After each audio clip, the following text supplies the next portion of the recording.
Mungkin yang antum pengen bicarakan adalah Utsman bin Yahya ya, Mufti Batavia. Oke, saya jelaskan satu hal perkara menarik. Kita itu bisa bicara tentang kemerdekaan itu mulai kapan? Isu-isu tentang kemerdekaan, pembebasan itu kira-kira matang itu di hari apa atau di tahun apa? Siapa yang merumuskannya? Betapa kagetnya jenengan semua ketika Sumpah Pemuda kita berbahasa satu. Hitung aja siapa yang bisa berbahasa Indonesia di majelis itu. Gak ada satupun yang bisa berbahasa Indonesia. Sumpah Pemuda 1928. Ketika kita bersepakat berbahasa satu, orangnya ada berapa? Ada sekitar 150-an. Siapa yang bisa yang bisa ngomong bahasa Belanda? Gak ada satupun. Mereka fasih berbahasa Belanda daripada Indonesia, bahasa Melayu.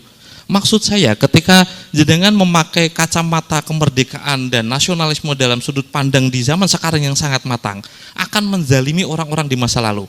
Sampai sekarang itu saya masih meyakini Kenil ya, yang dianggap oleh orang-orang kita sebagai pengkhianat itu bukan 100% pengkhianat. Kalau boleh jujur ya, seharusnya Papua itu tidak boleh kita miliki. Karena yang berhak kita miliki adalah jajahan dari Belanda dan sekutu. Papua yang jajah siapa? Kalau boleh jujur juga, 1945 ketika kita memerdekakan diri dari peristiwa Rengas Dengklok yang agak konyol itu, kita sah sebagai negara yang merdeka enggak? Belanda kan mengakui baru-baru aja. Hukum yang kita pakai apa? Hukum internasional, siapa yang kalah berarti tempat itu menjadi secara administratif menjadi miliknya sekutu kan. Kita kan seharusnya masih menjadi jajahan sekutu waktu itu. Terus kita mendeklarasikan diri. Dari kacamata fikih aja, ada pemerintahan yang sah. Sah dari sudut pandang mana? Dari sudut pandang hukum internasional. Siapa negara yang sah? Otoritas di masa lalu di Nusantara, Hindia Belanda yang sah. Kira-kira siapa? Tadi masih yang nanya mana? Oke. Belanda atau Indonesia pemerintahan yang sah di masa lalu? Yang sah, pemerintahan yang sah di masa lalu itu Belanda atau lain? Belanda. Oke, sah ya. Ketika orang bekerja pada pemerintahan yang sah, itu sebagai PNS biasa atau itu pengkhianat kira-kira? Tinggal dari mana sudut pandang Anda melihatnya itu. Bagi saya Kenil itu ya tentara nasionalis PNS biasa. Habib Utsman bin Yahya itu ya PNS biasa. Masih cukupkah alasan kita untuk memperjuangkan Indonesia? Apa yang kita perjuangkan? Kemerdekaan. Kemerdekaan seperti apa?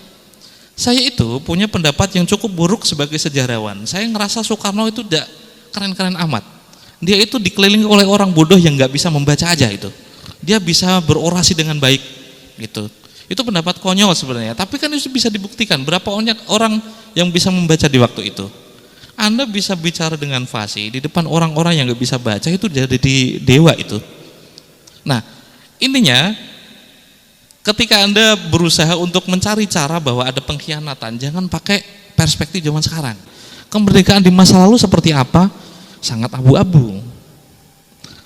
Otoritas yang sah waktu itu seperti apa? Ya sangat abu-abu. Pemberontakan, mungkin kita bisa melihat yang melawan VOC itu sebagai pahlawan ya, tapi bagi orang di masa lalu mungkin berbeda. Anda bisa ngevonis itu karena tidak hidup di zaman yang seperti itu, nggak ada medsos. Yang sah itu Belanda, tidak ada klarifikasi, banyak orang bodoh di sana, tidak ada yang bisa baca, tahu-tahu diakali untuk berperang satu sama lain, tahu-tahu terus ada orang berupaya untuk udah kita bakar aja pendopo yang milikin Belanda. Itu kira-kira masuk akal